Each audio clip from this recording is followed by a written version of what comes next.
Oui, oui, bonjour à Mister TV. Oui, je suis le médium Kone Nyeri. Voilà le sorcier positif, le sorcier qui fait le bien. Voilà. Oui, ça va très bien, ça va très bien, tout va très bien chez moi. Voilà, j'ai la santé et tout va très bien. Voilà, ça va très très bien. Voilà, je ne me plains pas, ça va très bien. Oui, comme je l'ai dit, je suis là, voilà, toujours à la disposition de tout le monde. Il faut dire, j'ai pas trop le temps. Voilà, c'est pourquoi vous ne me voyez pas. Voilà, j'ai pas trop le temps, c'est pourquoi on ne me voit pas. C'est quand j'ai un peu de temps, voilà, que vous voyez tout. À chaque fois, vous m'appelez pour des interviews, mais je vous dis que je ne suis pas disponible. Voilà, c'est parce que je ne suis pas disponible, effectivement. J'ai près de 32 élèves que j'enseigne. Il y a d'autres qui ont fini, voilà, qui sont là, que vous entendez parler souvent.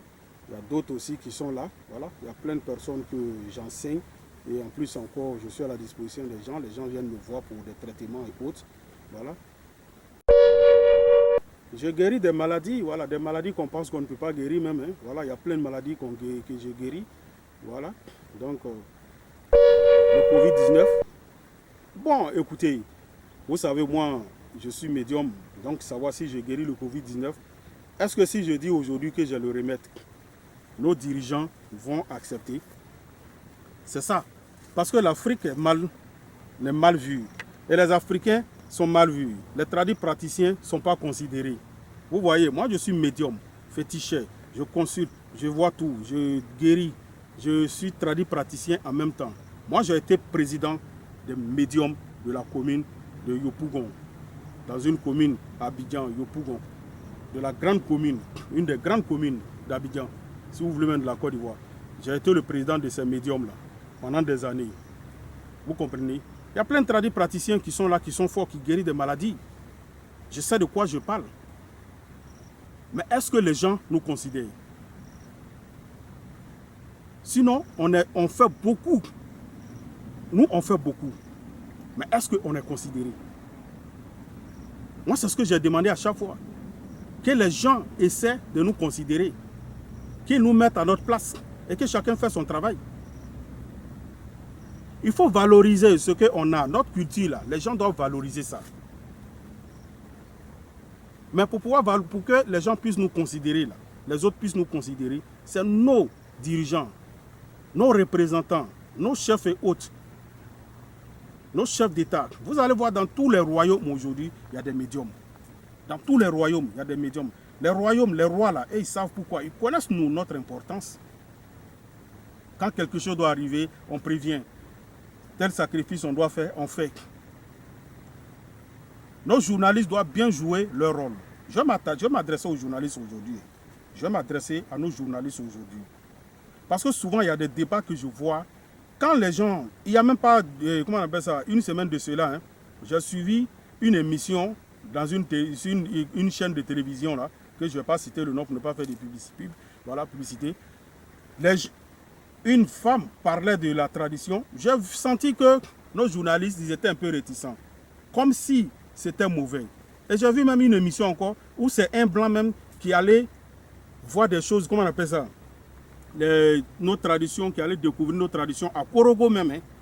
Et quand il est venu à Abidjan, il expliquait ça à nos journalistes pour dire comment ça se passe. C'est blanc qui parlait de ça. Hein. Je vous dis, c'est blanc qui parlait de nos traditions. Et nos journalistes sont là, ils sont réticents. Pourtant, quand ça chauffe chez vous les journalistes, là, vous les journalistes, vous me connaissez. Je connais plein de journalistes. Quand ça chauffe sur vous, vous venez me voir. Mais quand les gens veulent parler de nos cultures, vous êtes réticents. Non, c'est mauvais, c'est comme ça. C'est mauvais et puis vous venez me voir à chaque fois pour faire ça. C'est mauvais et puis vous venez me voir pour qu'on vous donne des postes, pour qu'on vous nomme, pour que vous devenez grand là-bas. Je m'adresse aux journalistes. Pas les journalistes seulement de Côte d'Ivoire, mais les journalistes de toute l'Afrique. C'est vous qui devez valoriser nos cultures. C'est vous qui devez parler de nous pour que les gens nous respectent. Vous savez qu'on joue un grand rôle. Les journalistes qui viennent me voir, ils savent de quoi je parle. J'ai aidé plein à avoir des postes. J'ai aidé plein à gagner du travail. Mais vous savez que c'est bon. Pourquoi vous ne valorisez pas ça? Quand les gens essaient de parler de ça, vous êtes réticents. Pourtant, la nuit, vous vous cachez pour venir me voir. Faites très attention. Il est temps qu'on apprenne à se respecter. Vous voulez parler le français, vous voulez parler d'autres choses, vous voulez parler du développement. Qui vous a dit Avec notre tradition, on ne peut pas se développer. Les Blancs, c'est en respectant leur tradition qu'ils sont développés. Nul ne peut être développé sans sa tradition. Tu ne respectes pas ta tradition, tu resteras toujours derrière. Moi, je sais de quoi je vous parle. Et je vous dis la vérité. Respectez vos traditions, votre culture là. Il faut accepter ça. Il faut accepter ça. Tu es africain, tu vas mourir africain. Il faut accepter ça. Le morceau de bois, il dure dans l'eau. Il ne va jamais devenir crocodile ni caïman. Donc, il faut accepter. Ne faites pas comme si ce n'est pas bon. Aux yeux des gens, quand vous faites ça, c'est comme si ce n'est pas bon. Vous dites aux autres de ne pas venir voir les médiums. Pourtant, vous-même, vous venez voir les médiums. Ce n'est pas gentil ce que vous faites. Nos parents ont pratiqué ça depuis des années. Ils sont morts dans ça. Qui vous a dit qu'ils sont allés à l'enfer? C'est le cœur de l'homme qui sauve l'homme. Ce n'est pas ce que tu vas faire là qui va te sauver. Ce n'est pas le fait d'aller à l'église ou à la mosquée qui va te sauver. Il y a des gens qui sont dans des mosquées, des églises, matin, midi, soir. Mais ils font le mal. Leur cœur est noir. Ils sont méchants. Moi, je vous ai déjà dit, un vrai féticheur, là, il ne fait pas le mal à quelqu'un. Un vrai féticheur, il ne cherche pas la femme d'autrui. Vous êtes là, vous faites n'importe quoi, vous faites des bêtises. Et c'est vous qui parlez mal des féticheurs, qui parlent mal de nos traditions. Notre tradition nous enseigne l'amour. Moi, je vous dis ça. Vous ne connaissez pas, parce que vous ne cherchez même pas à connaître vos cultures. Vous ne connaissez même pas, il y a d'autres même là, ils ne connaissent même pas les villages. Quand on leur dit non, on adore des rivières chez nous. Ils disent non, c'est mauvais. C'est mauvais comment? C'est ce que ton papa a fait. Et puis toi, aujourd'hui, tu es devenu grand. Parce que ton papa, là, chaque fin d'année, il partait prendre un poulet pour adorer rivière là-bas. Pour que lui, ses enfants, là, ils deviennent grands. Il y a plein aujourd'hui qui occupent des grands postes. Je sais de quoi je parle. Pourtant, les grands postes, là, c'est quand les parents ont adoré des rivières qu'ils ont occupé ces grands postes-là. L'ignorance les tue. Ils ne savent pas. Ils pensent que c'est venu un coup comme ça. L'ignorance les tue. D'autres même savent ça très bien. Ils disent que ce n'est pas bon. Mais si ce n'est pas bon, là, ce que ton papa a fait pour toi, là, comme tu occupes le grand poste aujourd'hui, là, il faut refuser ça. Il faut dire non, tu ne peux plus écouter et quoi on appelle ça, occuper ces postes-là. Parce que ton papa a adoré rivière. Aujourd'hui, vous êtes devenu grand. Vous êtes assis, vous sont dans des vestes, vous êtes gonflés. Vous faites comme si, vous dites non, c'est pas bon, c'est pas bon. C'est pas bon, pourtant c'est ce que ton papa a fait. Il a adoré des rivières, il a fait des sacrifices et autres pour que tu deviennes comme ça. Le sacrifice là, ça ne lâche jamais tomber l'homme. Au contraire, quand tu fais le sacrifice, tu es toujours en haut. En venant voir un médium, moi je vous ai toujours dit, il ne faut pas venir voir un médium pour faire du mal à quelqu'un. Viens voir un médium pour que lui, il t'aide à prospérer dans ta vie. Le jour où un médium va vous dire qu'il faut tuer l'homme pour avoir l'argent, il faut t'élever à côté de lui et va chez toi. Ce médium-là, il ne connaît rien, ce n'est pas un bon médium. Sinon, un vrai médium, il travaille avec les animaux. Vous comprenez? Mais un médium, un vrai médium, ne dit pas. Un médium, ce n'est pas quelqu'un qui est satanique. Je vous dis ça aujourd'hui. Le médium, là, il n'est pas satanique. Au contraire, le médium, il travaille avec le nom de Dieu. Le médium, il ne fait pas ce qui est mauvais. Il fait toujours ce qui est bon.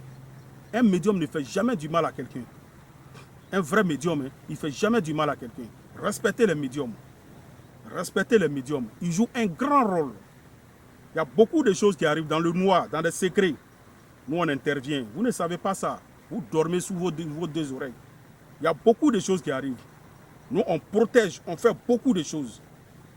Vous pensez que c'est de prendre la Bible ou bien le Coran attrapé pour dire non, je suis tant, je suis tant. C'est ce qui va faire de vous tant. C'est ce qui va faire de vous un croyant. Non. Faites très attention à ceux qui se promènent avec les Bibles. La plupart, là, c'est des malfaiteurs. Vous comprenez? La plupart, là, c'est des malfaiteurs. Le cœur de l'homme, là, c'est profond. La connaissance, là, Dieu a donné à des médiums. Et vrais médiums, c'est ce que je vous dis. Les vrais médiums. Nous, on détient le secret de la vie. C'est ce que vous ne savez pas. Vous savez pourquoi on détient le secret de la vie? Parce que tard dans la nuit, nous, on sort, on va dans des forêts, on communique avec les esprits. Il n'y a pas un pasteur qui fait ça, il n'y a pas un imam qui fait ça. Pendant qu'eux, ils dorment, c'est le médium qui se lève. Tard dans la nuit, à minuit, il va dans une forêt et il va prier jusqu'au petit matin. Demander aux esprits d'exaucer ses vœux. C'est le médium qui fait ça. Il communique avec des esprits. Nous, on parle avec les plantes, on parle avec les arbres. Vous ne savez pas ça. Nous, on parle avec l'eau. On parle avec des poissons qui se trouvent dans l'eau. Tard dans la nuit, vous ne savez pas ça. Vous jouez avec le feu. Vous jouez avec le feu. L'eau chaude là, il doit se méfier de deux choses. Il doit comprendre et savoir qu'il était froid avant de devenir chaud. Et qu'il peut redevenir froid. Faites très attention. Que Dieu nous guide.